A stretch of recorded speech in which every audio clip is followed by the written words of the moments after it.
And good evening, good evening. You are here for one reason. You are here because you need to get your fix of sports. I am Richard the Razor Ewing. We do this every week. This is GameFace. If you are trying to figure out how to cut pineapple to put on your ham, you are on the wrong podcast. If you are trying to figure out which salon to go to get your hair cut, you are on the wrong podcast.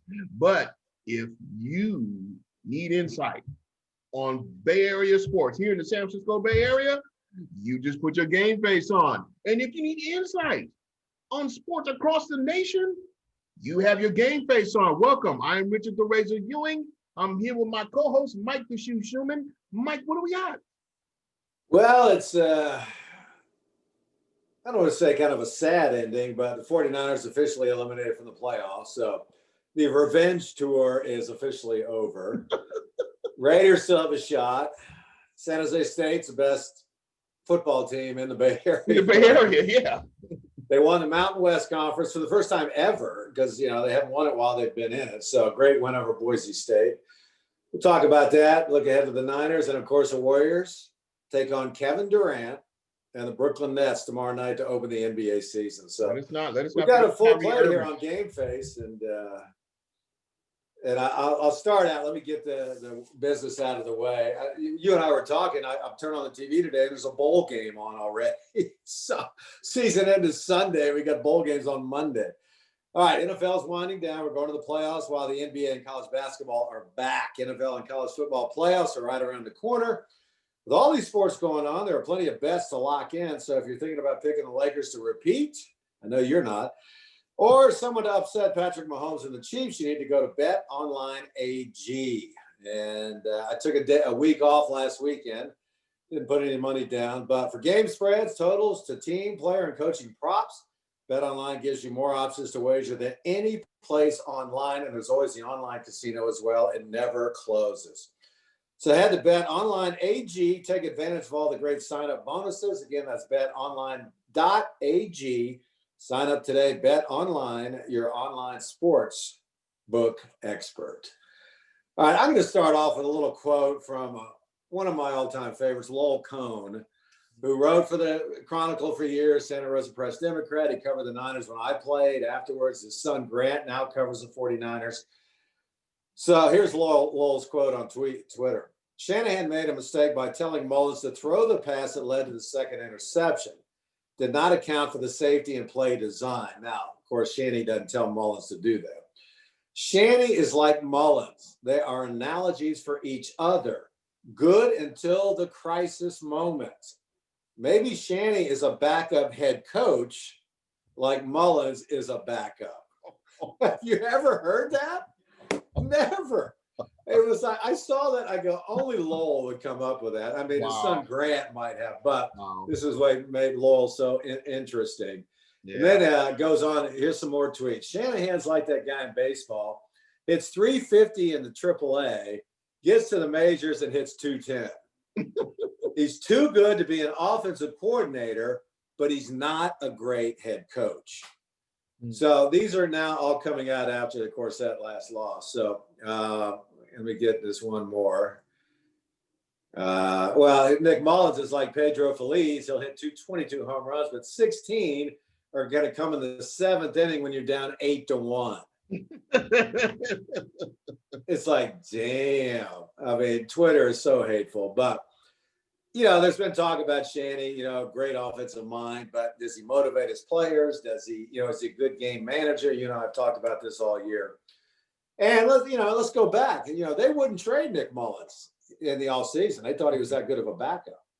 Now all of a sudden, he's horrible. But I'll have to say, watching that game the other night, every time he dropped back, that offensive line is so bad right now. Yeah, you just knew something bad was coming. So it was hard to watch.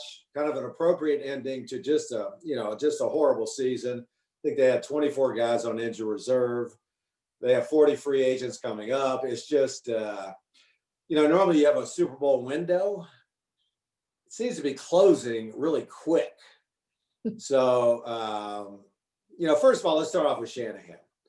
Niners are eliminated. It's kind of an ugly game, but Shanny's not going anywhere. He just signed an extension. Mm-hmm.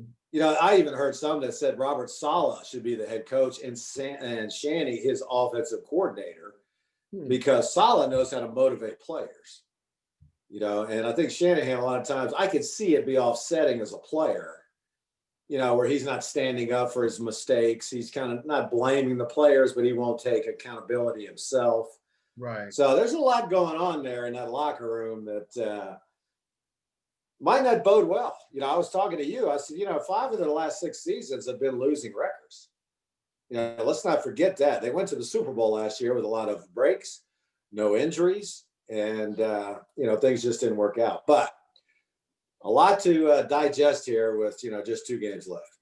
Well, I think, because I'm hearing, around the Bay Area that there's talk of them, talking about next season already.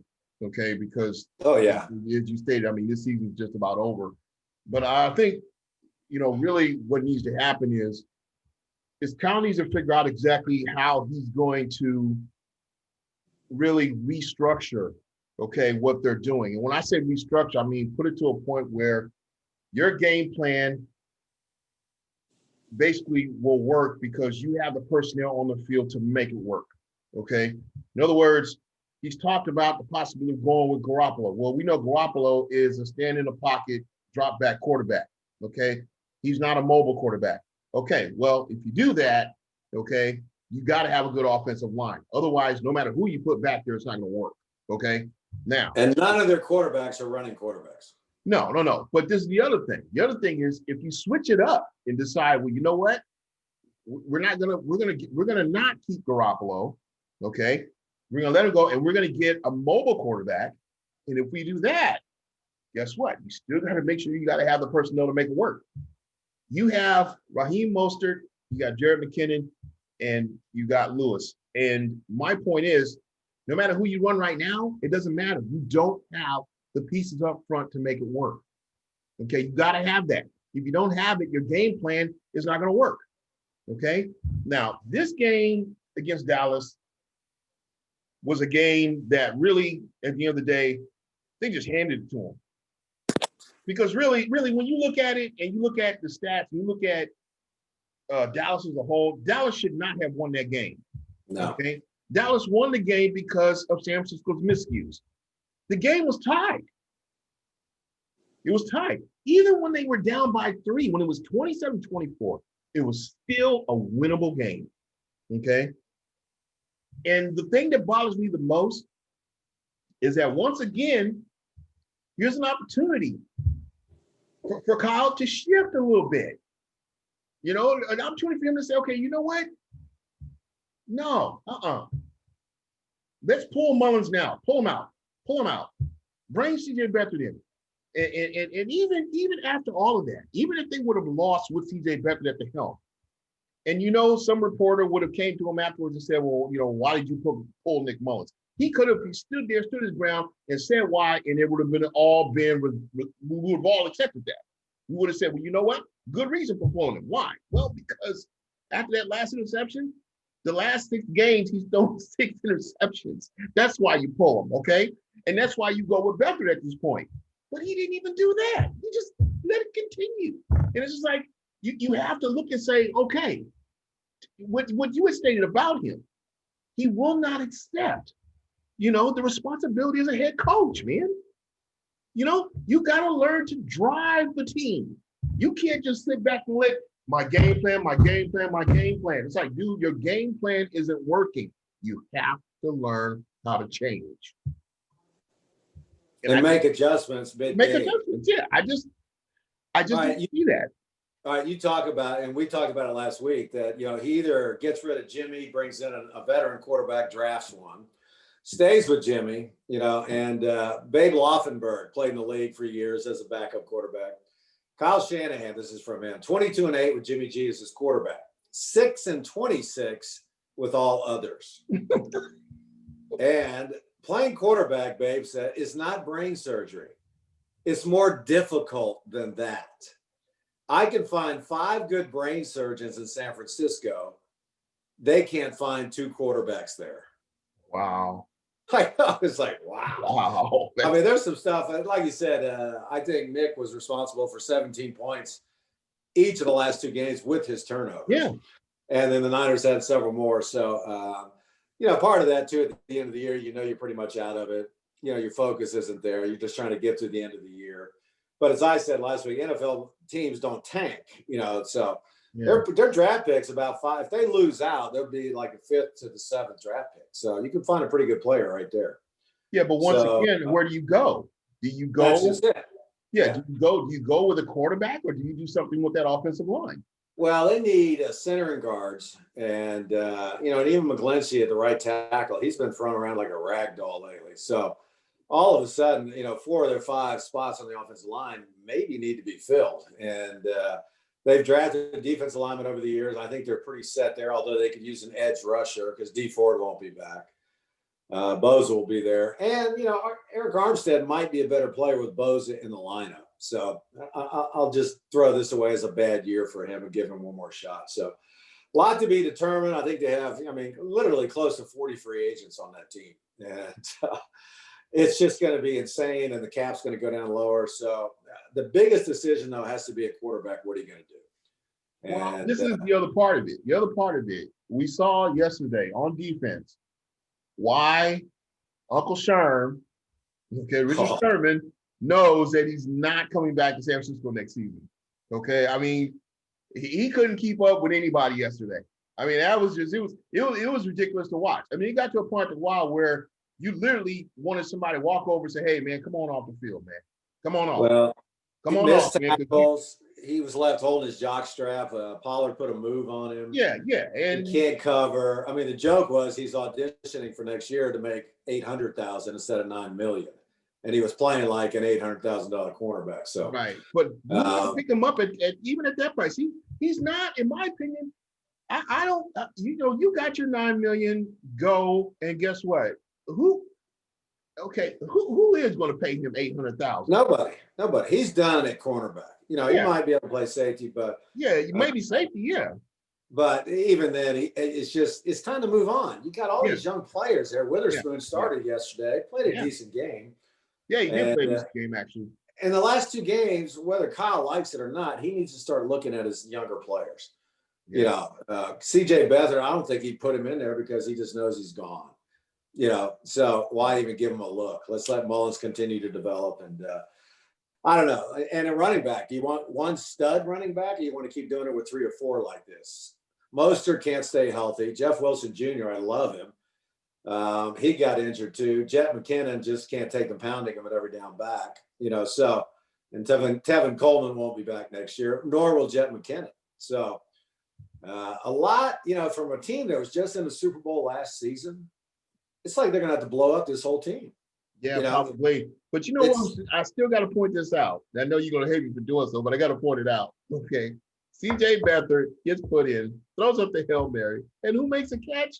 Kendrick Bourne. And when he made that catch, I was saying, don't come up dancing.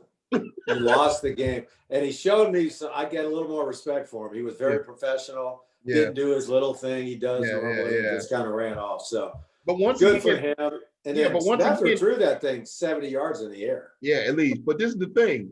The thing is, once again, the anomaly finds himself in one of the most, thinkable situations and pulls out a catch out of nowhere. We've talked about it. He's the best acrobatic receiver on the team, but he can't make the normal catch. Yeah, the normal. Brandon Ayuk, another great game. Yeah. And I see where everybody's saying, oh, he's going to tear this league up. Well, you always tear the league up in your first year as a starter. Right. Because nobody's seen you before. Right. That's like a young player coming from AAA. He's a big home run hitter. He does well the first time around, but then when he faces those pitchers the second time around, he's striking out every time. Yeah. Because NFL players and defensive coordinators figure out how to stop you really quick. Yeah. So Brandon, I would say, might have an off year next year because teams are going to figure him out. Well, the one thing that I kept trying to figure out about him, because I was watching him play, and as far as I'm concerned, Great athleticism, can definitely Yes. do routes. But the one thing that's missing from him with Ayuk's game, he does not have breakaway speed. I was just going to say that's Yeah, got to after be the catch, he does not have the ability to leave his defenders once he catches the football. right. That's the one thing that's hindering him that he does not have. But he's playing the, split end the X position, which, normally the flanker or, Debo is the guy who has that kind of breakaway. So that can be developed because his yards after the catch running is phenomenal. Right. But like you said, he just doesn't have that speed to break away because 41 points off turnovers in 2 games for them. And here's another tweet. Kyle is an elite play caller, but a horrible quarterback evaluator. Wow. I know. I think Kyle, because he's an elite play caller, he thinks he can turn a running back, a wide receiver, and a quarterback into great players. And he's done that kind of everywhere he's been. But now it's coming down to one guy. Jimmy G is the major decision as we go into the draft. And then, from there on, they can decide what they're going to do. Yeah. So you got the 5th pick. There's a quarterback out there. Hey, okay. Based after this year and last year, this year and last year, and even the year before, I would still have some diamond in the rough somewhere in my pocket because the problem with keeping Garoppolo is you're just not sure. You're just not sure. Yes, they win when he's at the helmet, when he's healthy, when he's on the field, when he's playing. But when he gets injured, now you're back to square one again, and you're trying to figure out what to do, what not to do. Well, and because he can't move in the pocket and, run away, he's going to be beat up a lot, because he holds on to the ball too. So, boy, there's a major decision to be made there. And I don't know. I'd hate to be in their position right now. Now let me ask you this real quick though. Okay, so say for instance you decide, okay, look, we're moving on from Garoppolo. Okay, and guess what? The draft picks are probably not that great. So you decide to go and look around the league. Who are you looking at? Well, it's Matt Ryan in Atlanta. I've heard, what's the kid down in Miami that Tua took over for? Fitzpatrick. Mm-hmm. Yeah, he's a good veteran player, and he would actually excel in Kyle's offense. He's that kind of guy Kyle looks for. Gets the ball out quick, gets it to the guys who can break it. And, and if Aaron Rodgers is unhappy in Green Bay, because, they instead of getting some players in the draft, they drafted a quarterback this year. Mm-hmm. And that's why he's having an MVP year. He already has 40 touchdown passes. It's insane. And has really not a whole lot of weapons. So I don't know. There's just a lot of decisions to be made. And normally you go to the Super Bowl, you've got a 3 or 4 year window, but they just seem with the injuries and everything else that's gone on, it's just going to be a tough off season with a lot of major decisions for them. And I think they now know on that roster who they need to keep and get rid of, like Trent Taylor, Dante Pettis, CJ Beathard. There's a lot of players there just taking up roster spaces and not contributing, so a lot to be determined by the 49ers in the offseason. And we'll just have to see what happens. Now, the Raiders still in it, and we watched a great Chiefs-Saints game yesterday, and I said to you before the show, who's the only team to beat the Chiefs and the Saints this year? The Raiders. The Raiders. Yeah. All right, so they're hanging by a thread. Chances are pretty slim for them to get in. And like I said, the best probably football team right now in the Bay Area is San Jose State Spartans. San Jose State, man. Dude, they win the Mountain West for the first time in school history. Beat a pretty good Boise State game. Mm-hmm. And they've had to travel too. They've practiced up north in Hawaii, Arizona. They've been everywhere, Las Vegas, because of the rules in the South Bay where you can't have live contact. So they won this and did all that under Brent Brennan with just trying to overcome so many things. So I'm so happy for that team. I know you're connected to them too. So yeah. I just want to give them a shout out. Congratulations. They'll be playing in the Arizona Bowl against Ball State.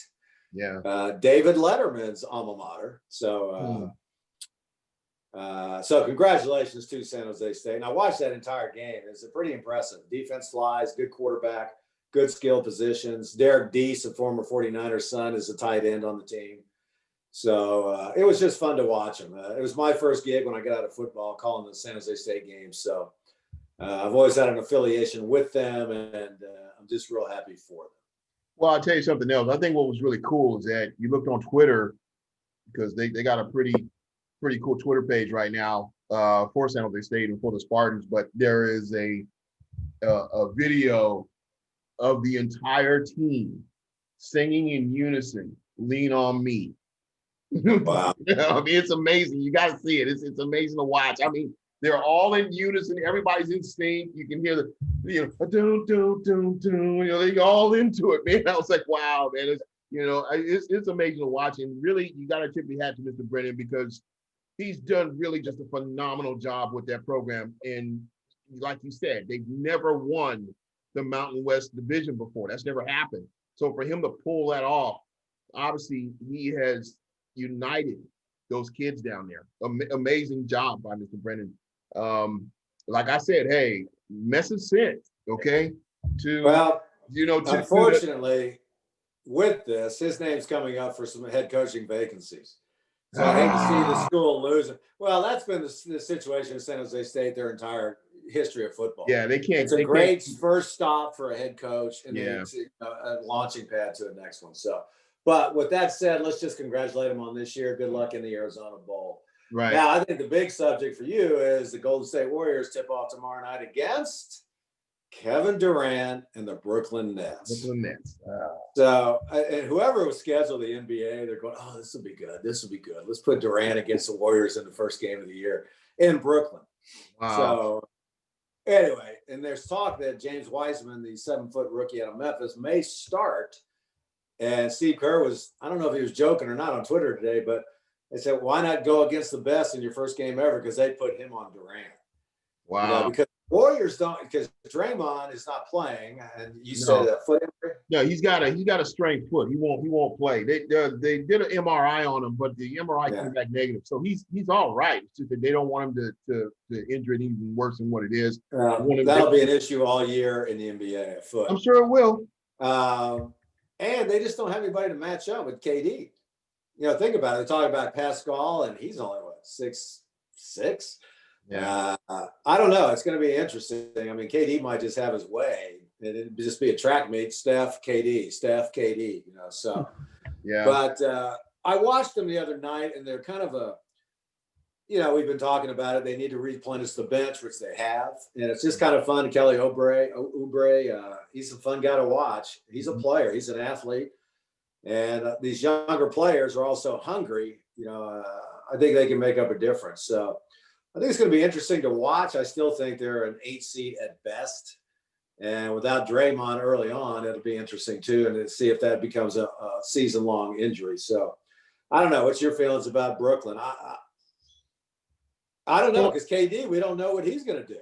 This is my problem. My problem is this. I expect them to do like most players want to do. They're probably going to try to come out the gate fast, try to, show everybody that they, are, a team to be reckoned with.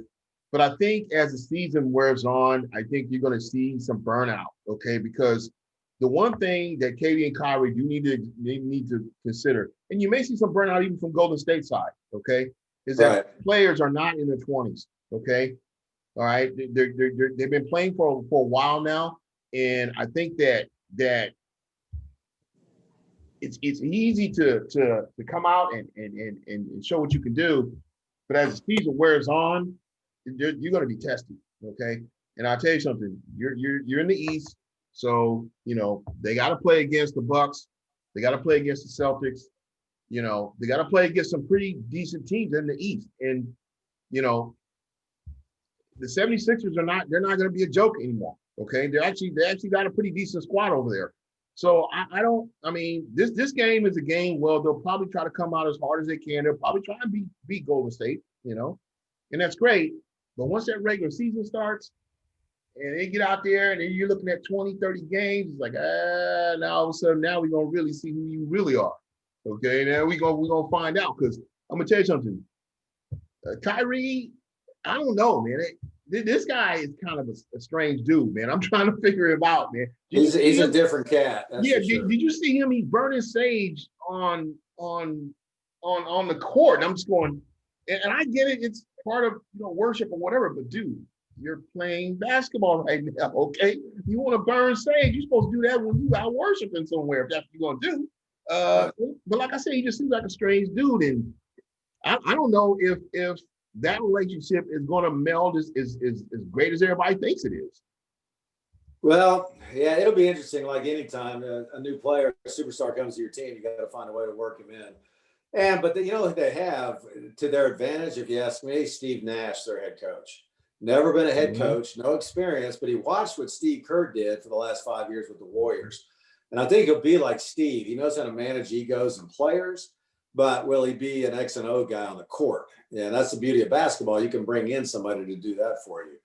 And as I've always said, Steve was great at massaging egos and getting superstar players to play together. And I think Steve Nash will come from that same sort of mold. And but it's just, I think it's a great first game of the season. Then we have Christmas games, 3 days later, Yeah. So. Well, I'll tell you something. I think the Warriors, that second unit, I think those guys are guys that are hungrier than last season. I think I look for Jordan Poole to have a breakout year. I really do. Picking up Oubre was huge. That was smart. That was very smart. Very athletic. And it's interesting. I did want to touch on this for a moment because I was talking about it. I didn't get to talk to you about it. When the Lakers re-signed LeBron, for that contract, I think it was like 89 mil or something like that. And everybody was talking about it like it was a big deal, but I'm going to tell you something. The Lakers, Jeannie Buss signing LeBron James in that contract, that was a no-brainer, okay? And it was a no-brainer. Why? It's not because they thought that LeBron was just gonna wrangle the NBA. That's not the reason why they did that. They did that because that was a business move, man. Right. You bring LeBron James into the Lakers. What are you doing? You're putting eyeballs on the Lakers. Everybody knows that. If LeBron doesn't re-sign, okay, and go, then the eyeballs are going to shift. Jeannie had to make that decision. It had to happen. You do not allow, okay, LeBron James, one of the most celebrated names in the NBA, okay, after you win the title, walk and go somewhere else, okay? You give him a decent contract, you re-sign him, and you bring him back. That's just NBA business 101 right there. So everybody should have known that was going to happen. Well, 38 years old, soon to be 38 too. And for instance, to your point, if LeBron did leave the Lakers, even having Anthony Davis and Kuzma, they're just not the team you want to watch. Anthony Davis is one of the greatest players in the NBA, but it's LeBron who brings the eyeballs. Exactly. So and Kuzma signed, I think, a 4-year, $100 million. So you got some payroll down there, and it'll be tough to unseat, but it's going to be interesting. And now, I don't know if you saw that story. Some guy said that he knew Kawhi and he could get Kawhi. He told Jerry West, "I'll get Kawhi to come to Clippers. You give me $2.5 million." Oh yeah. They got voicemail. None of the figures were ever discussed, but. Yeah, and guess what? There's gonna be some implications behind that because that's you're not supposed to do that. Okay. That's tampering in a whole different sense. Yeah. And Jerry West, you wouldn't think he'd have to do that. So but anyway, I think the NBA season, like I talked about last week, I think they're gonna have a hard time completing it. Because you're traveling 3 and 4 cities in 7 days, planes, hotels, guys go out to eat. You just don't know, and COVID's running rampant. Now they have a mutant form of it coming out of the UK.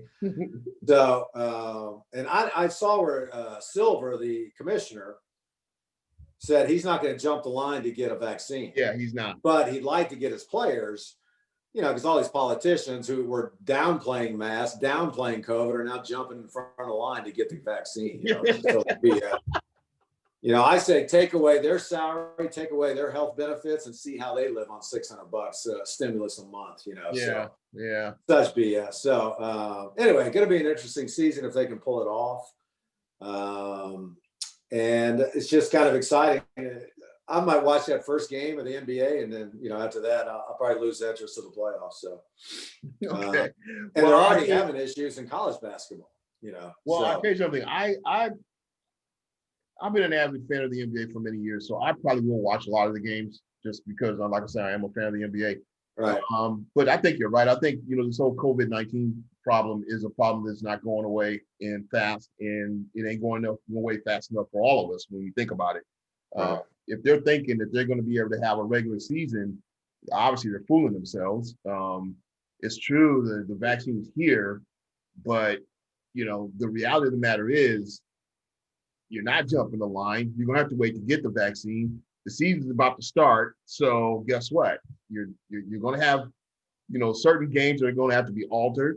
Some players are going to have to be quarantined because they stepped out of bounds and did what they weren't supposed to do, and all that stuff is going to, like you said, it's going to make the season interesting. Well, it's different with the NFL. You get 5, or college football, you get 5 players out, you still have 55. Right. Yeah, NBA, you got 15 players, and you lose 5 of them. It's kind of hard to.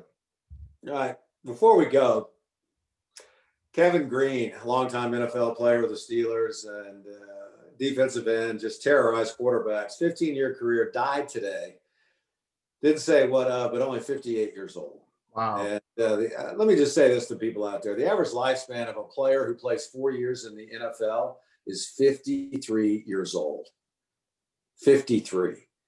Wow. So this is a kind of beating, and especially the older players like myself who, sports medicine didn't what used to be back then. There was a lot of stimulants being taken to get up and then come down afterwards. So it's you hate to see somebody like him. You think he's in great shape, and boom, he's gone at 58. So our condolences to his family, and he played for the 49ers for a year or two.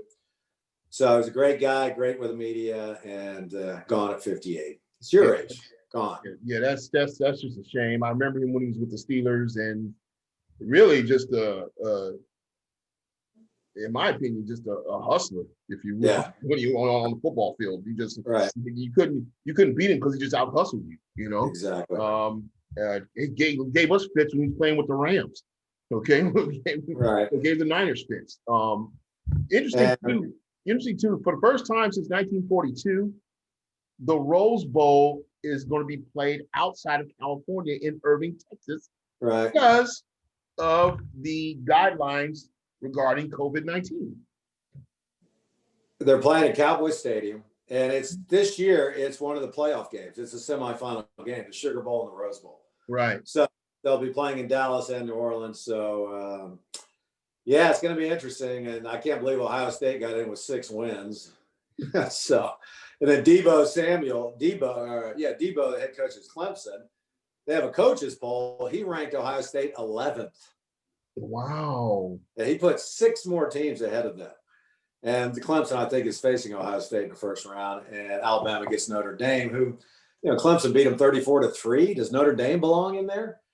Texas A&M's a lot better team, if you ask me. So, Anyway. All right. A lot going on as usual. Yep. And we're going to have to, on that note, go ahead and shut it down. It's been a great week of sports. And first of all, Mike, as always, you covered very well. Fantastic job. This is GameFace. I am your host, Richard the Razor, joined with my great co-host, Mike the Shu Shumann, Super Bowl champion, Mike the Shu Shumann. Tune in next week. You can come in and sit down and put your feet up, but you better have your GameFace on.